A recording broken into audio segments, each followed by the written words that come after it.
ओम विष्णवे नमः। आप सभी को दीपावली की बहुत शुभकामनाएं, कार्तिक मास की बहुत शुभकामनाएं। आइए आरंभ करते हैं कार्तिक मास महात्म्य का 17वां अध्याय। आप अपने स्थान पर बैठ जाएं, अपनी जगह पे बैठ जाएं। जिसको जगह नहीं मिली है वो अपना स्थान ले लें और स्थान लेके बैठ के ध्यान लगाएं, शांत चित्त होके और कथा श्रवण करना आरंभ करें। श्री सूत जी बोले कि इसके बाद त्रिलोक में प्रसिद्ध व्रत जो सब पापों का नाश करता है, सब कामना देने वाला है, उसे कहते हैं। हे द्विजो, भक्ति करने वाले ब्राह्मण, क्षत्रिय, वैश्य, शूद्र तथा स्त्री को मोक्ष देने वाला विष्णु जी का बहुत ही प्रिय एकादशी नामक व्रत सब काम फल आदि की सिद्धि करता है। एकादशी को दोनों पक्षों में भोजन नहीं करना चाहिए। एकादशी बालकों को माता के समान है, रोगियों की औषधि के समान है। एकादशी तिथि सब लोगों के रक्षा के वास्ते बनी है। एकादशी के प्रभाव से 10 इंद्रिय, एक मन, इनसे किए पाप को दूर करके स्वर्ग को जाते। हजारों अश्वमेघ यज्ञ, सैकड़ों वाजपेय यज्ञ एकादशी के 16 अंश में एक अंश भी नहीं है।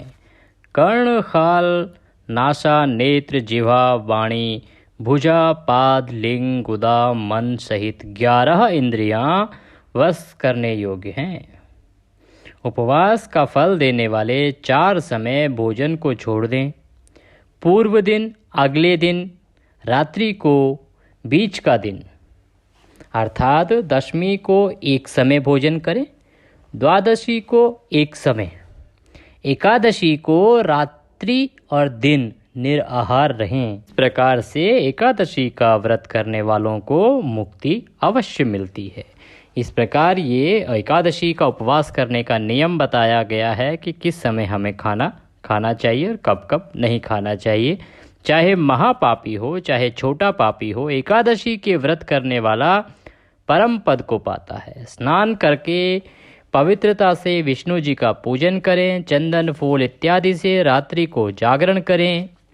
गीत, बाजा, नाच, पुराण श्रवण, धूप, नैवेद्य, पुष्प, अनुलेप, फल, अर्घ्य, श्रद्धा, दान व इंद्रियों का रोकना अर्थात आपकी जो भावनाएं हैं उन पर काबू पाना। सत्य वचन, सोए नहीं, आनंदित क्रिया युक्त प्रदक्षिणा, पापालस्य रहित नीराज नियुक्त नमस्कार, पहर पहर में रात्रि को आरातिक अर्थात रात्रि को दीपदान करें। नीराज नव विधि के 40 गुणों से युक्त जागरण होता है। जो मनुष्य जागरण करेगा सो फिर पृथ्वी में जन्म नहीं लेगा। सत्य, शौच, दया, त्याग, संतोष, आजर्व अर्थात सरलता, शम, दम, तपस्या, समता, सहनशीलता, निवृत्ति, शास्त्र, ज्ञान, ऐश्वर्य, शूरता, तेज, स्वर, स्मरण, स्वतंत्रता, कुशलता, कांति, धैर्य, कोमलता, प्रचंडता, प्रगल्भता, बल, वीर्य, पराक्रम, भाग्य, गंभीरता, स्थिरता, आस्तिकता, मान, अहंकार रहित। जागरण करने से ये सब पुरुष में प्राप्त होते हैं या स्त्री अगर करती है जागरण तो स्त्री में प्राप्त होते हैं। व्रत करने वाला द्वादशी को प्रातः काल उठते शुद्ध इंद्रिय होकर स्नान करके विष्णु जी का पूजन करें। हे केशव, अज्ञान से अंधे मुझ पर इस व्रत से प्रसन्न हो, ज्ञान रूपी दृष्टि दो, ऐसा देव भगवान से कहकर ब्राह्मणों को भोजन कराएं, दक्षिणा दें। नारायण में मन लगाकर पंच महायज्ञ करके मौन होकर बंधु भाई सहित भोजन करें। जो कोई पुण्यकारी एकादशी का व्रत करे सो विष्णु लोक को जाता है, फिर नहीं लौटता। गंगा के समान तीर्थ नहीं, माता के समान गुरु नहीं, विष्णु जी के समान देव नहीं, अन्न नहीं खाने के समान तप नहीं, वेद के समान शास्त्र नहीं, शांति के बराबर सुख नहीं, सत्य के बराबर ज्योति नहीं और कीर्ति समान व्रत नहीं, ज्ञान सम लाभ नहीं, एकादशी सम व्रत नहीं, पिता तुल्य गुरु नहीं, कार्तिक के समान धन नहीं, यहाँ भद्रशील और गालव का इतिहास पूर्व ही सत्य बोलने वाले शांत जितेंद्रिय तपोनिधि गालव नाम मुनि नर्मदा के तट में वास करते थे। नर्मदा का तट बहुत वृक्ष युक्त, मृगों से सेवित, सिद्ध, चारण, गंधर्व, यक्ष, विद्याधरों से युक्त, कंद मूल फल मुनियों के समूह से युक्त था। गालव के भद्रशील नाम का पुत्र हुआ जितेंद्रिय, पूज्य जन्म के स्मरण वाला, भाग्यवान, नारायण में मन लगाता था। भद्रशील बालकों के साथ खेलने में भी मट्टी की विष्णु जी की मूर्ति बनाकर पूजा करता था। भद्रशील अपने मित्रों से बोले, तुम लोग विष्णु जी की पूजा करो, एकादशी का व्रत करो। इससे समझाए गए बालक सावधान चित्त से मिट्टी के भगवान बनाकर हमेशा पूजा करते थे। गालव मुनि ऐसा पुत्र का चरित्र देख विस्मय में प्राप्त तपोनिधि पुत्र को छाती से लगाकर, हे भद्रशील, हे महाभाग, हे सुव्रत, तुम्हारा स्वभाव बहुत अच्छा है, तुम्हारा चरित्र मंगल है, योगियों को दुर्लभ है। रोज हरि पूजा में रत, सब भूतों के हित में रत, एकादशी में रत, लोक के अनुग्रह में तत्पर, सुख दुख रहित व ममता रहित, विष्णु जी के ध्यान में परायण, यह तुम्हारी बहुत अच्छी बुद्धि कैसे उत्पन्न हुई है, सो मुझे कहो। सूत जी बोले कि भद्रशील ने पिता का वचन सुन पहले जन्म का सब वृतांत पिता से कहा कि हे तात, हे महाभाग, पूर्व जन्म का मेरा वृतांत सुनो। सूत जी बोले कि मुनियों में श्रेष्ठ गालव ऐसा वचन सुन के विस्मित प्रसन्न हो महाबुद्धिमान भद्रशील से बोले, हे महाभाग, पूर्व के तुम कौन हो? यमराज ने क्या कहा सो सब कहो। भद्रशील बोले, हे तात, पूर्व जन्म में हम चंद्रवंश में उत्पन्न धर्म कीर्ति नाम दत्तात्रेय से शिक्षित राजा थे। 9000 वर्ष समस्त पृथ्वी को पालते हुए हमने बहुत धर्म अधर्म किए। फिर द्रव्य से मस्त मैंने पाखंडियों का सतत संग किया, उसमें मैं भी पाखंडी हुआ। हे तपोवन, पाखंडी लोगों की बात से मेरा बहुत पुण्य नष्ट हुआ। पाखंडी लोग हमको बोले, वेद मार्ग छोड़ दो, हमने छोड़ दिया।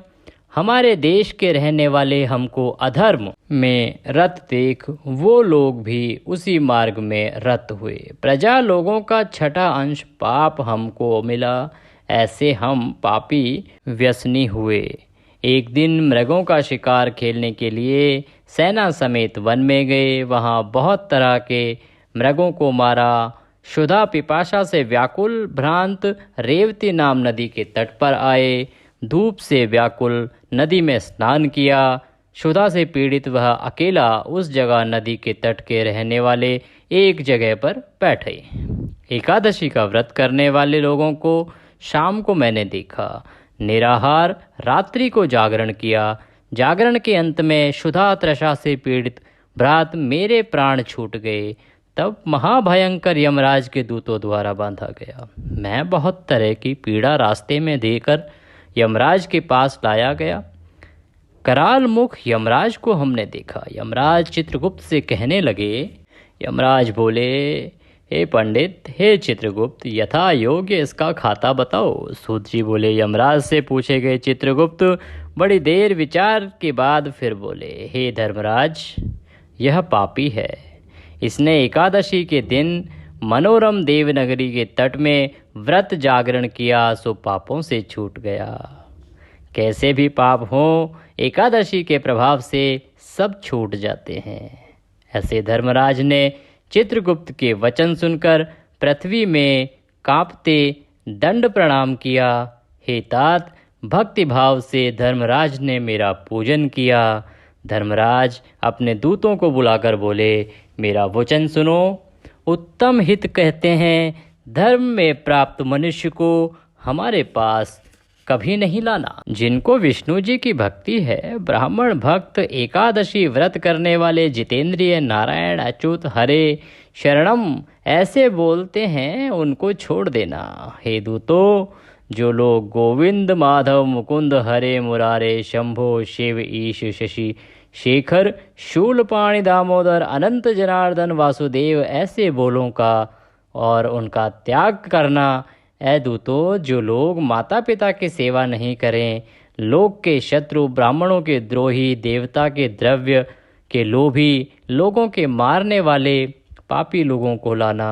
भद्रशीर बोले, पूर्व काल में यमराज का कहा हमने सुना, वहाँ का कर्म स्मरण करके अनुताप से जले जाते हैं। हे पितः, मेरे अनुताप से और उस धर्म के सुनने से सब पाप छूट गए, संपूर्ण पापों से छूट मिली, हरि की कृपा मिली, हरि की सारूप्य मुक्ति को प्राप्त किया। हजार सूर्य के समान तेज वाले मुझे यमराज ने नमस्कार किया। फिर यमराज ने हमारा पूजन करके विमान में बिठाकर विष्णु जी के परम पद को भेजा, परम धाम को भेजा। कोटि विमान सहित सर्व भोग युक्त उस कर्म से पिताजी हमें विष्णु लोक मिला।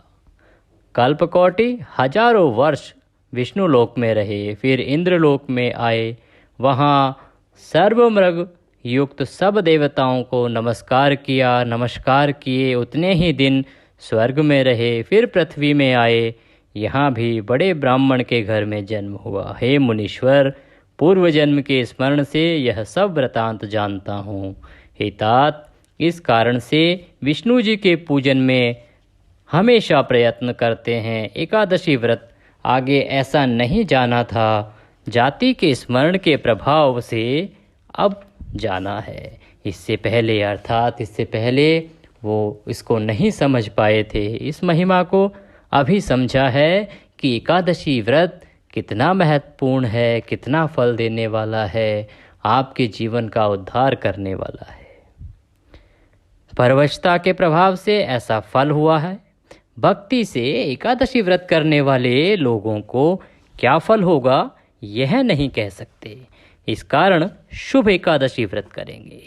परम स्थान की अपेक्षा करके जो लोग भक्ति युक्त रोज रोज विष्णु जी का पूजन करेंगे और एकादशी के व्रत आनंददायक विष्णु जी के मंदिर को जाएंगे, इस कथा को सुन पाठ भक्ति करेंगे, सो सब पाप से छूट विष्णु जी के लोक को प्राप्त करेंगे।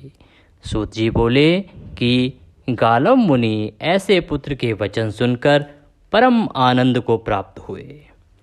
संतुष्ट मन करके प्रसन्न हो के बोले, मेरा जन्म सफल हुआ, वंश पवित्र हुआ, जो विष्णु भक्त मेरे घर में उत्पन्न हुआ। इस प्रकार संतुष्ट चित्त गालव मुनि लड़के को यथा योग्य विष्णु जी का विधान जनाते गए, बताते गए। इति कार्तिक मास महात्म्य सप्तदशो अध्याय संपूर्ण। इसी के साथ कार्तिक महात्म्य का 17वां अध्याय यहाँ पर समाप्त होता है।